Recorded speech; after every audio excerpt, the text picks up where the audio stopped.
po. Hi, Dito. Ang curiosity ko is that since you're a proud member of the people from the LGBT community, kung may little boy na lalapit sa'yo, at sinabi sa'yo, Kuya Dito, when I grow up, gusto ko para maging ikaw. Anong kasabihin mo sa kanya? Magpakatotoo lang sa sarili niya. Huwag niya itago, sabihin niya sa magulang niya. Kasi, yun, sa umpisa, may kwento ako na isa. Nandito, nasa dito kuya. Ay, nawala ang kuya. Ay, dati binububog ako ng kuya ko. Oh! Kasi ayaw niya. Ay, ngayon, magpakatotoo ako, sabi ko, kuya, ganito talaga, wala nang magagawa eh. Tapos, kung sakali man na meron talagang wag na nilang pag-ipitan. Wag na nilang sabihin na magpaalala, bawal ng bakla, wag ganun. Kasi habang nabubuhay siya, tapos simula paglaki niya, naiisip niya yun na ganito dati, ganyan. Pero dapat magpakatotoo lang sa sarili. Sige, kung ano gusto niya, suportahan ko siya. Pero dapat maalam mo na din ng magulang, huwag basta-basta tayo mangyayarap kasi baka tayo padamay. Okay. Kailan ka mas inspiradong kumanta? Pag may minamahal ka o kung nakipag-break ka? Maano sa dalawa po? Oo. At kailan ka mas ganadong kumanta? Pag in love ka or pag may... Pag may minamahal ko.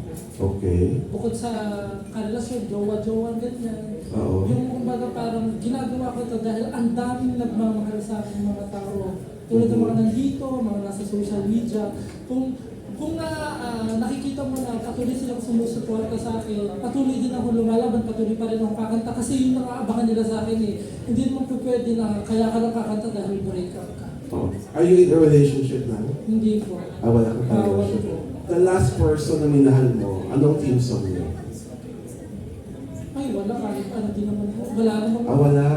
Wala naman akong seryoso. Wala kang seryosong naging karelasyon at 25 wala pa. Wala. Nangangalit na. Okay. Thank you very much. Thank you. Dito naman.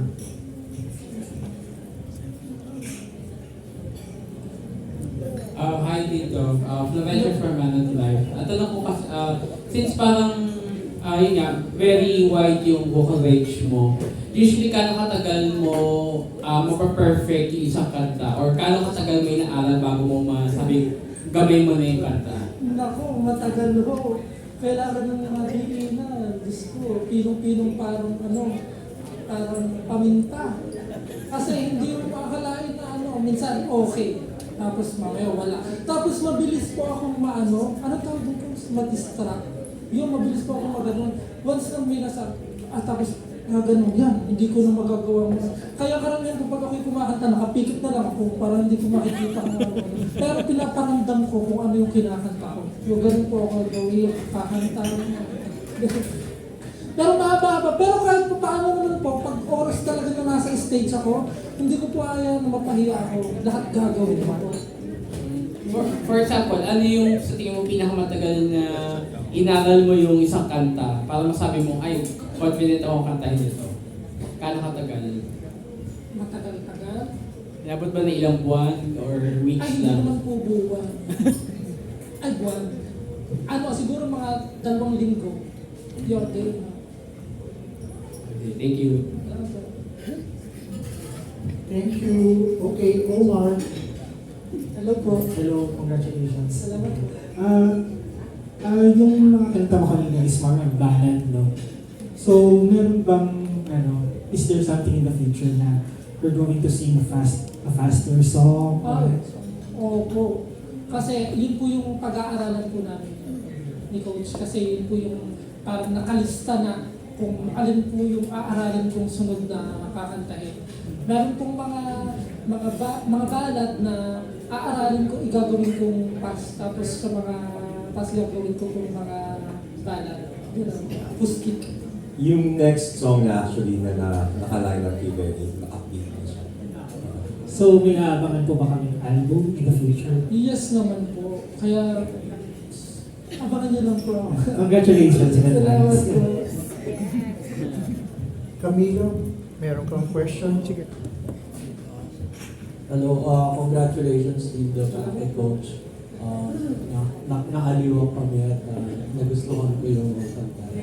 So, for Lindos, ano yung pinaka natutunan mo kay Coach na talagang na-realize mo, dapat pala itong ginagawa? Ang dami ho. Madami po akong pagkakamali na nagagawa na tinatama po ako ni Coach. Madami po akong hindi na, kumbaga parang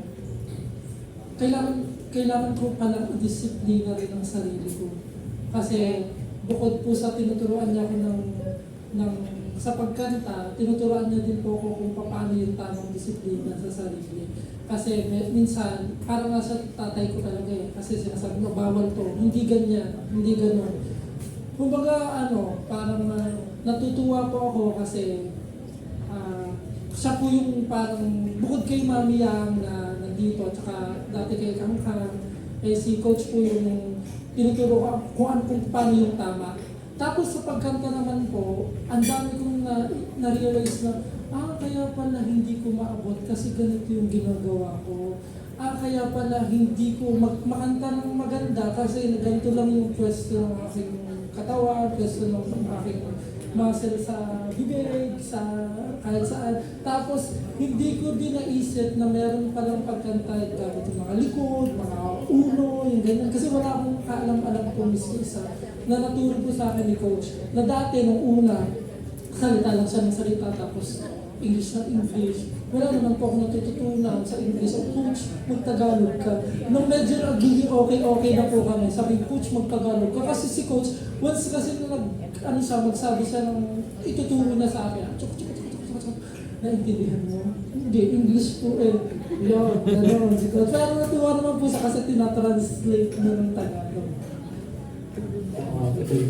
Kay Coach naman, ano Coach yung greatest improvement na nakita mo kay dito at saka ano pa yung ina-expect mong ma-achieve na in the near future? Well, ang laki nung binago talaga nung pagkanta niya. In fact, ang na-develop niya, meron kasi siya, bihira kasi sa singer yung walang tinatawag na walang passaggio.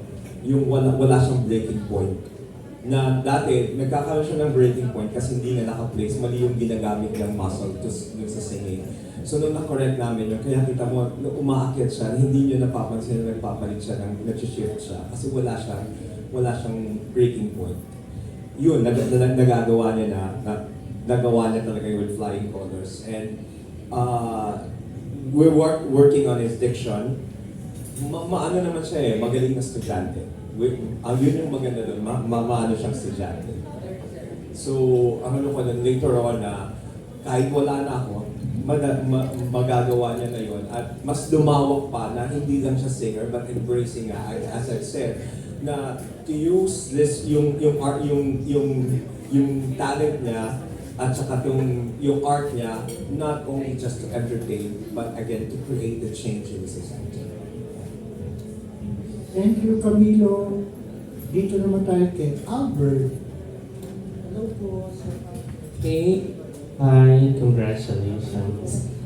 Dito, what's your favorite line doon sa song? And bakit yun yung, parang is it something na nakaka-relate ka? Or parang saan nanggagaling yung hook with that favorite line? Bagong pag-asa.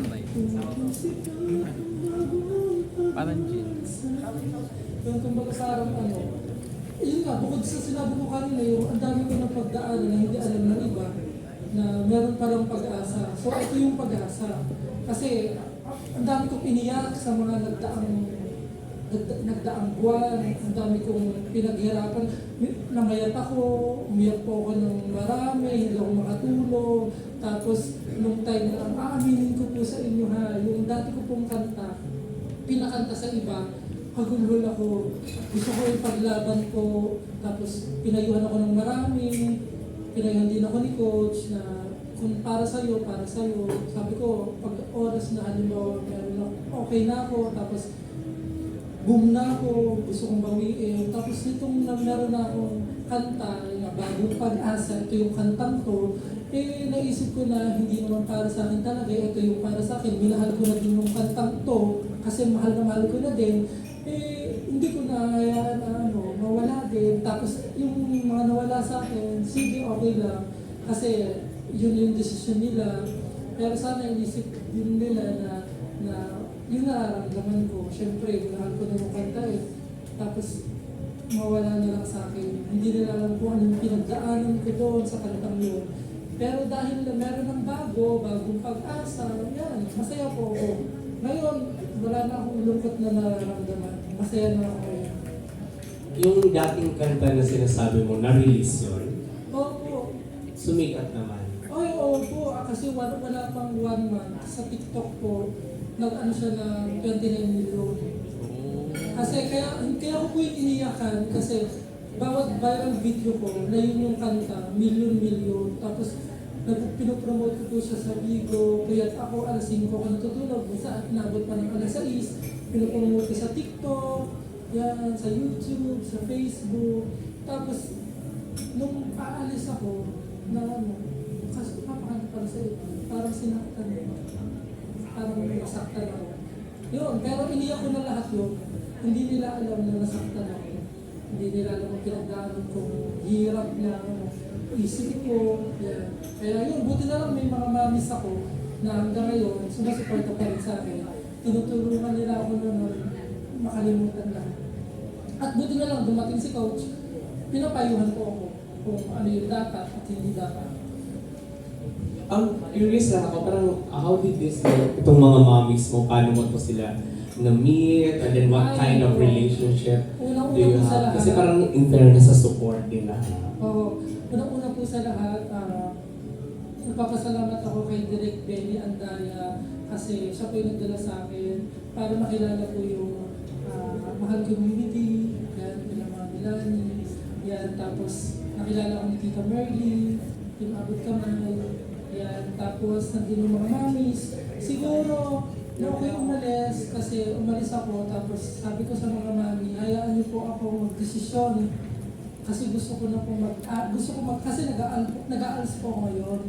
Gusto ko po, habang okay ko mag-alternative learning system. Kaya dyan lang po sa may tipo. Gusto ko pong pagsabayin. Tapos yan, makakuha ng diploma, yan, kasi kahit anong edad ka naman, pwede ko pa rin mag-aaral, yan. Tapos, nasaan na ba ako, coach? Nasaan po ba? Tapos, ano ba po tanong nyo? Nakalimutan ko. Ayun! Ayun, dito na nakita ko si Tita Merly. Yan, pagkasalamat po ako. Tapos ako nagsasabi ko, mamis, na ako alis na, hayaan niyo po ako, kang sabihin mo sa mga mami, ayaw ko na ako kinokontak, ayaw ko na ano sa lahat, ayaw ko makipag-usap. Gusto ko, decision ko. So yun, final decision. Alis na po ako. Sabi ko, hindi ako mag-message sa mga mamis, bahala po sila kung ano yung decision nila. Eh dahil mahal po nila ako, sumama po sila sa akin. Tumawag po ako sa kanila, sabi ko, mami, pagpapatuloy kong pangarap ko, supportahan niyo po ba ako? Sige rin po. Go, kaya ko yan. Yun, hanggang sa ngayon po, kung nasimulan po namin ngayon sa kantang to, hanggang ngayon sila rin po kasama ko. At hindi maghihiwalay. Hanggang dulo. You must be very lucky and blessed to have them. In fairness. Diba? Kasi, tingnan mo, ikaw na yung nag-give up, pero hindi sila nag-give up on you. Yeah. And last na lang sa'yo, Coach, like, from your end, currently ba your relationship with Indo is as a manager na din? No. Hindi ako yung manager. I'm really just a coach, coaching him, and I'm on the parang artistic consultant.